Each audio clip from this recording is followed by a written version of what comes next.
We're installing a disc brake conversion kit on a 1955 Pontiac Chieftain.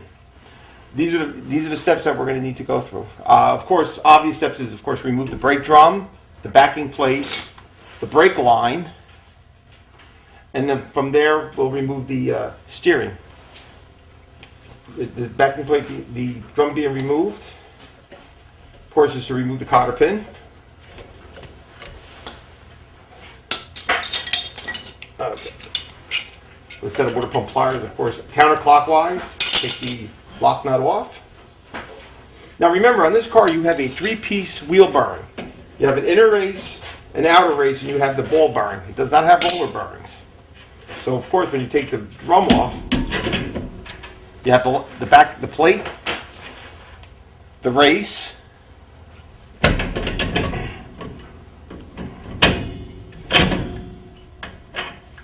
and the ball bearings. We pull the drum off. This part will be discarded because we're putting disc brakes on the car. The next step, of course, is to remove the backing plate. It's held in with 4 bolts. On this car, there are 5/8 bolts. Of course, there's nothing bolted from behind. You have to remove the brake line. Now, for ease of removal, take the 4 bolts off, and you remove the brake line. Depending on your car, it could be rotted or it could break loose with no problem. Again, this is the inner race, the inner oil plate, grease retainer plate. Have another rag there.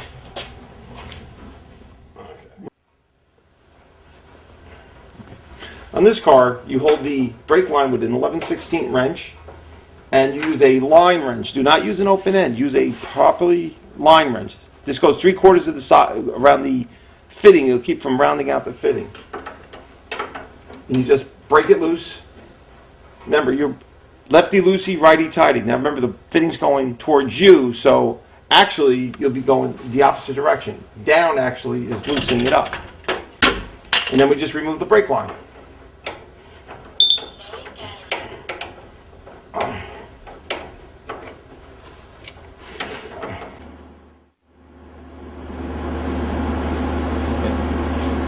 Okay, now we're going to be removing the brake backing plate.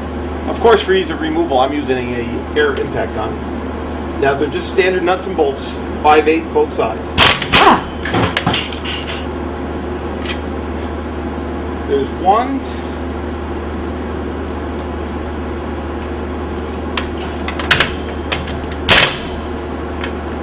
There's number 2.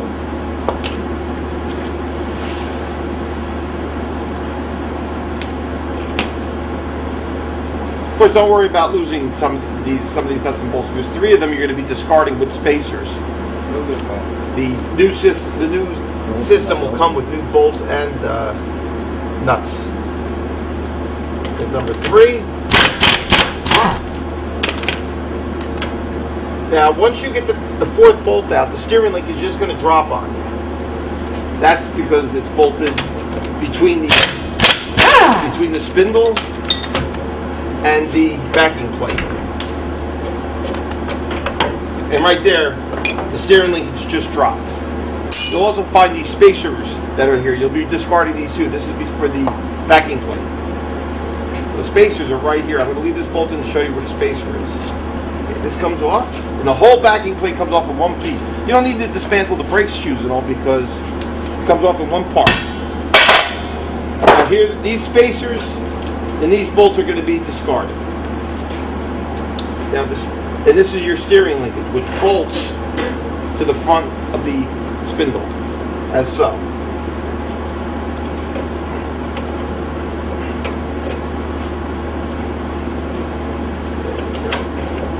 And we're going to be ready to put the kit in. And that's what you're going to end up, this is what you have. Clean it up, make sure all the mounting points are clean. Clean the spindle off.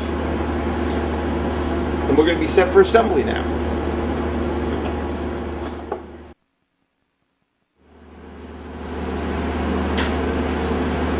Okay, this is your backing plate, which mounts the brake caliper too. You'll see these holes. This is what the brake caliper is bolted to.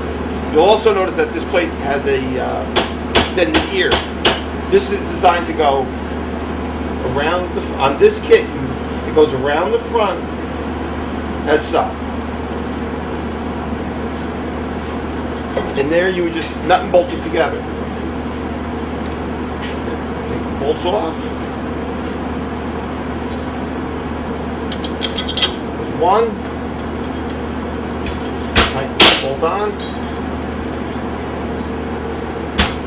Stop for a second. Hey Dad, can you stop now, please? Bolt number 2.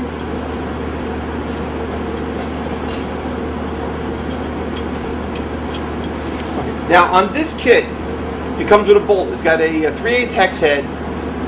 You'll notice it's extra long compared to the other bolts. And it's got a nut, which is a spacer, a lock washer, and a nut. This is for the bottom part. This is for this bolt here. It goes through the steering linkage, and it gives up a little room.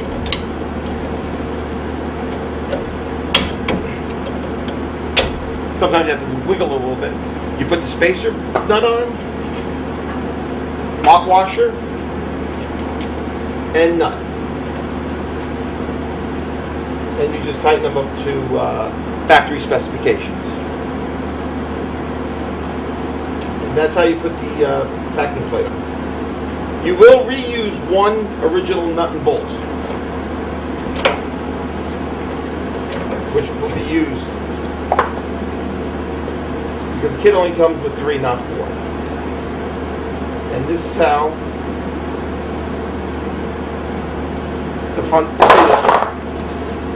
And now we'll be getting ready to do the next step. I'm going to tighten up these nuts and bolts and then get ready for the next step.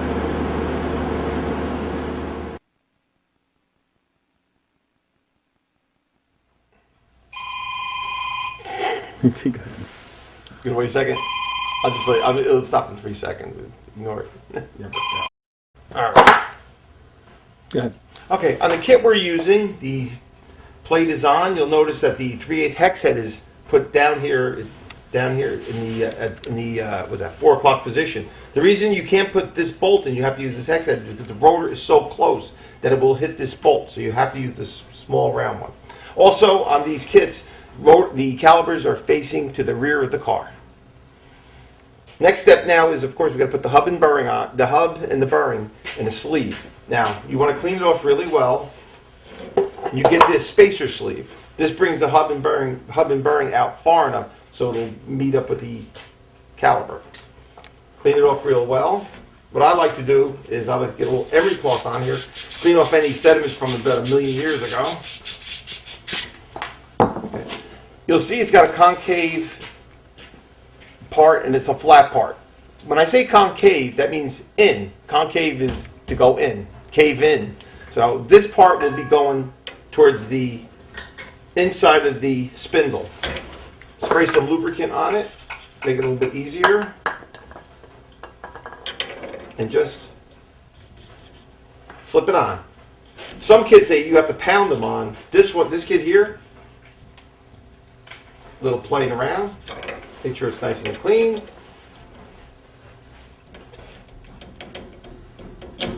Bang, we're done. And it looks just like that.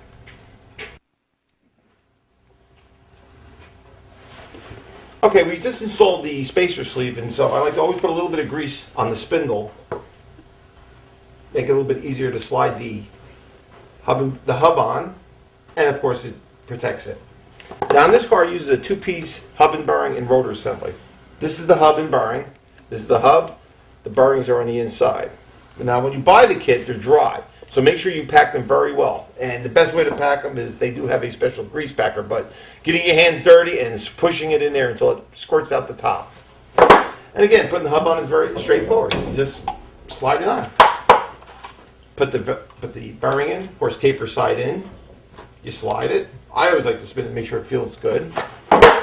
Next, you have a plate that holds the back of the bearing and puts pressure on it. Plate goes on next. Now, you have a lock nut. You'll notice that there we go. You notice the lock nut has slits in it. This is for a cotter pin. The idea is for safety. The nut gets torqued to a certain specification, and the cotter pin locks into the nut as so it won't turn. You will see holes on the spindle for the cotter pin to go in. Usually it's at 10 and 2 o'clock, depending on the cars, but on this car it's at 10 and 2 o'clock. And of course you tighten it up. Of course we're going clockwise, righty-tighty. You turn on your finger until you feel pressure, and it's more feel than anything else. Once you can get pressure, like you make it a little bit snug, and then you bring it back a little bit, and then you find out which adjourning hole you can use for the cotter pin. Once you put the cotter pin, you bend it out.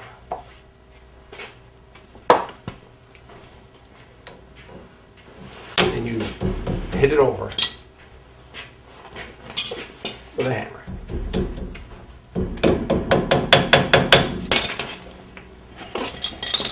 There we go. Once the cotter pin is in and tight, you put the dust cap on. It's very simple. You just got to tap it on. Don't tap it from the center. Try and tap the corners of it. Because if you hit the center and you dimple it, as the wheel turns, it might hit the cotter pin and it'll go tick, tick, tick, tick, tick, and you have to take it back apart.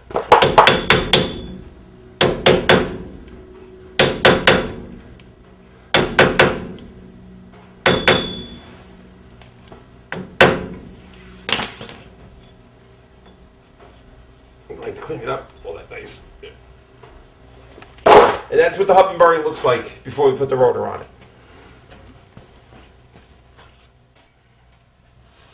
Now that we have our hub and bearing on and torqued, it's time to start putting the disc brake system together. First part is to put the rotor onto the hub, find the proper corresponding holes, and it just slides right on. Now what I like to do is get two lug nuts, put them on flat side, and screw them onto the hub. Just to keep the rotor flat against the hub, and it makes it easier to put the caliper on. It keeps it centered. See? And now, see how the rotor's now tight? So now it'll be easy to center the caliper. And here's our caliper. It's a loaded caliper. Loaded means that it's got the brake pads in there. Now on this kit, the caliper has two fittings. One on this side, one on this side. What will happen is, when you place it into the vehicle, the one on the top goes for your bleeder valve. As you see, you insert the bleeder valve, and you make it snug. And of course, the second part is for the brake line nut. Now this bolt has a hole in the middle of it. That's so brake fluid goes through your brake line, and this is called a banjo fitting. There's a small hole in there, and from there, it goes this way. Now you have copper washers. These are sealing washers. Make sure you have a copper washer or sealing washer on one side. Place it through the banjo fitting. Make sure that the second washer's on, because this is your seal for brake fluid. Because if you get hit the brake, it can leak around there. And of course, you screw it onto the caliper this way. Of course, it screws onto the caliper that way. Now, of course, depending on how it's in the car, you'll set the banjo fitting to clear all obstacles. Now the brake. Okay, time to put the brake pads on. The clip locks in, slides in this way. Brake pad again. This is the outer pad. Goes in that way. Now, oops. The brake caliper is held in with two mounting bolts. Caliper slides onto the rotor as so. These are your mounting bolts. They use a 3/8 hex head for a socket. And then this is the tool that you would use. You can also use an Allen wrench, but it's easier on a ratchet. And these bolts slide in. Make sure you catch the inner part. Same thing with the bottom one. You slide it in.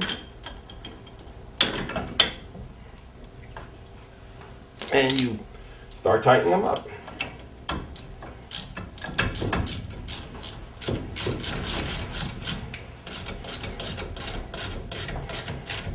And set the top one.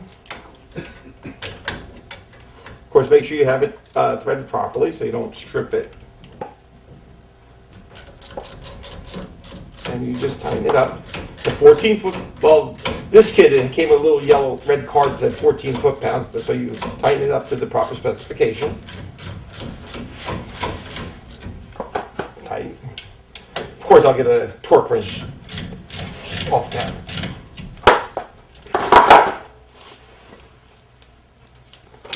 And that's what the caliper looks like. And you spin it, make sure you have it's not hitting or making any type of noise. And now the caliper's on. And this is the complete. Okay, and to complete the installation, we assemble the brake line. You put the brake bleeder valve on the top of the caliper. The brake line goes with the fitting and the 2 copper washers, which I said before, at the bottom of the caliper. And of course, you connect the 3rd line to the brake line of the body of the car. And after that, you bleed and make sure you have no leaks. And that's the installation of a front. Run. Okay, and now we're done with it. We're going to bleed the caliper. Now I did one side at a time. Since I don't have a pressure bleeder on this car because of the age of it, we'll have a person in the car. Okay, pump the brake. Okay, you pump it down tight. And what you do is you crack the bleeder valve open, and you'll get a squirt of air. Tighten it up. Tell him to pump it again until he says and you keep on opening and closing it until you get a stream of fluid.